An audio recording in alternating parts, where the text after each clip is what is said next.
Friends అందరికీ నమస్కారం friends. ఈ వీడియోలో ఇప్పుడిప్పుడే లేటెస్ట్ వెదర్ రిపోర్ట్ అయితే వచ్చిందండి. ఇలాంటి వీడియోలు మీరు మిస్ కాకుండా ప్రతిరోజు చూడాలనుకుంటే కింద బెల్ సింబల్ క్లిక్ చేయండి. ప్రతి చిన్న వీడియో కూడా మీరు ఫస్ట్ చూడగలుగుతారండి. ఇక లేట్ చేయకుండా టాపిక్ని స్టార్ట్ చేద్దాం. గత కొన్ని రోజులుగా బాణుడి బగబగాలు తగ్గి వర్షాకాలం ప్రారంభమై నెల రోజులు దాటుతుంది. తెలుగు రాష్ట్రాలలో ఎండల తీవ్రత ఒక్కపోత మాత్రం తగ్గడం లేదు. దీనివల్ల తీవ్ర ఇబ్బందులు పడుతున్న ఆంధ్రప్రదేశ్, తెలంగాణ ప్రజలకు రెండు రాష్ట్రాల వాతావరణ శాఖలు ఎట్టకేలకు ఒక చల్లని కబురు అందించాయి. బంగాళాఖాతంలో ఏర్పడిన బలమైన అల్పపీడనం, దానికి తోడుగా కొనసాగుతున్న ఉపరితల ఆవర్తన ద్రోణి ప్రభావంతో శనివారం నాడు తెలుగు రాష్ట్రాల్లోని పలు ప్రాంతాల్లో వాతావరణం ఒక్కసారిగా చల్లబడింది. రాబో కొన్ని గంటల్లో రెండు రాష్ట్రాల్లోని అనేక జిల్లాల్లో మోస్తరు నుంచి భారీ వర్షాలు కురిసేందుకు అనుకూల పరిస్థితులు ఉన్నాయని వాతావరణ కేంద్రం స్పష్టం చేసింది. ఆంధ్రప్రదేశ్ విపత్తు నిర్వహణ సంస్థ తాజాగా నివేదిక ప్రకారం అల్పపీడన ప్రభావం రాష్ట్రంలోని కోస్తాంధ్ర, ఉత్తరాంధ్ర జిల్లాలపై తీవ్రంగా ఉండనుందని ఆంధ్రప్రదేశ్ విపత్తు నిర్వహణ సంస్థ తాజా నివేదిక ప్రకారం అల్పపీడన ప్రభావం రాష్ట్రంలోని కోస్తాంధ్ర, ఉత్తరాంధ్ర జిల్లాలపై తీవ్రంగా ఉండనుంది.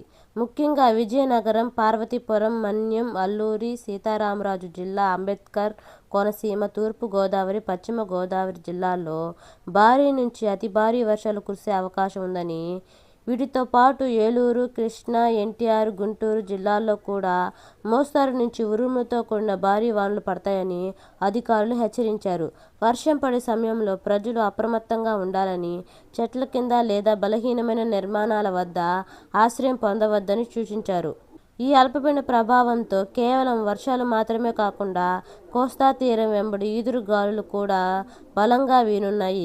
వాతావరణ శాఖ అంచనా ప్రకారం గంటకు 40 నుంచి 50 కిలోమీటర్ల ఈదురు గాలులు వీచే ప్రమాదం ఉంది. దీనివల్ల సముద్ర తీవ్రత అల్లకల్లోలంగా మారే అవకాశం ఉందని, భారీగా రాకాశాలు ఎగసిపడే ప్రమాదం ఉందని అధికారులు ఆందోళన వ్యక్తం చేశారు.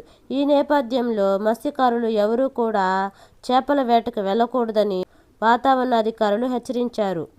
వీటితో పాటు ఏలూరు, కృష్ణా, ఎన్టీఆర్, గుంటూరు జిల్లాల్లో కూడా మోస్తరు నుంచి ఉరుముతో కూడిన భారీ వర్షాలు పడతాయని అధికారులు స్పష్టం చేశారు. వర్షం పడే సమయంలో ప్రజలు అప్రమత్తంగా ఉండాలని, చెట్ల కింద, బలహీనమైన నిర్మాణాల వద్ద ఆశ్రయం పొందవద్దని సూచించారు. ఈ అల్పపీడన ప్రభావంతో కేవలం వర్షాలు మాత్రమే కాకుండా కోస్తాంధ్ర తీరం వెంబడి ఈదురుగాలులు కూడా బలంగా వీనున్నాయి. వాతావరణ శాఖ అంచనా ప్రకారం గంటకు 40 నుంచి 50 కిలోమీటర్ల వేగంతో ఈదురుగాలు వీచే ప్రమాదం ఉంది. దీనివల్ల సముద్రం తీవ్రత అల్లకల్లోలంగా మారే అవకాశం ఉందని, తీరంలో భారీగా రాకాసులు ఎగిసిపడే ప్రమాదం ఉందని అధికారులు ఆందోళన వ్యక్తం చేశారు. అటు తెలంగాణపై కూడా అల్పపీడన ప్రభావం గట్టిగానే చూపిస్తుంది. హైదరాబాద్ వాతావరణ కేంద్రం తెలిపిన వివరాల ప్రకారం రాష్ట్రంలోని ఉత్తర, తూర్పు జిల్లాల్లో శనివారం భారీ వర్షాలు కురిసే అవకాశం ఉంది.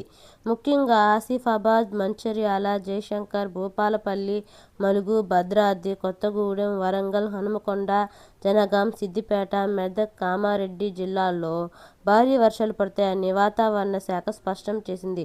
ఈ జిల్లాలకు ఇప్పటికే ఎల్లో అలర్ట్ జారీ చేశారు. హైదరాబాద్లో సహా మిగిలిన జిల్లాల్లో ఆకాశం మేఘావృతమై ఉండి అక్కడక్కడ తేలికపాటి నుండి మోస్తరు వర్షాలు కురిసే అవకాశం ఉందని వెల్లడించారు. ఈ వర్షాలతోనైనా ఉష్ణోగ్రత తగ్గి వాతావరణం కాస్త చల్లబడుతుందని ప్రజలు ఆశిస్తున్నారు. ఓకే ఫ్రెండ్స్, ఇలాంటి వెదర్ వీడియోస్ కావాలనుకుంటే మన ఛానల్ సబ్స్క్రైబ్ చేసుకోండి. మీ ఫ్రెండ్స్ అండ్ ఫ్యామిలీకి షేర్ చేయండి. Thank you.